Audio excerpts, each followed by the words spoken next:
Hi, ஃப்ரெஷர்ஸ்க்கு வந்து job openings இருக்குது அப்படின்னு சொல்லி நிறையா போர்ட்டல்லாம் போட தான் செய்கிறாங்க. நானும் அப்ளை பண்ணுறேன். ஆனால் ரிட்டன் மெயில் எதுவுமே வர்றதில்ல. சரி, நம்ம கதைக்கு வரலாம். இன்றைக்கி அப்படி தான் வாழைப்பூ வந்து கட் பண்ணிகிட்டு இருந்தேன். அதுக்கப்புறம் நாடகம் பார்த்துட்ருக்காங்க எங்கள் வீட்டில். இப்போ நாடகமும் நாடகம் சார்ந்த இடமும் தான் 24/7 சன் டிவியில் உள்ள எல்லா சீரியலும் எங்கள் வீட்டில் பார்ப்பாங்க.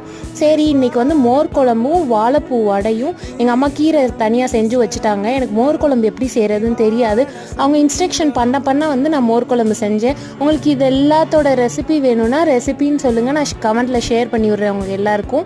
இப்போ எனக்கு ஜாப் கிடைக்கல தான், நான் வந்து வீட்டில் வெட்டியாக தான் இருக்கேன். ஸோ இது வந்து நிரந்தரம் கிடையாது. ஒரு நாள் நானும் ஜாபுக்கு போவேன், இதே மாதிரி வீடியோ எடுத்து போஸ்ட் பண்ணுவேன், அந்த நாளும் வரும். So good days are coming. ஆனால் ரொம்ப சீக்கிரமாக வராது. நிறைய கஷ்டத்தை கொடுத்துட்டு தான் அந்த நல்ல காலமும் வரும். ஸோ வெயிட் பண்ணுவோம், கஷ்டத்தையும் அனுபவிக்கணும். ஃபைனலாக வடை செம்மையாக இருந்துச்சு. நான் சாப்பிட்டு டே என்ஜாய் பண்ணேன். பாய்.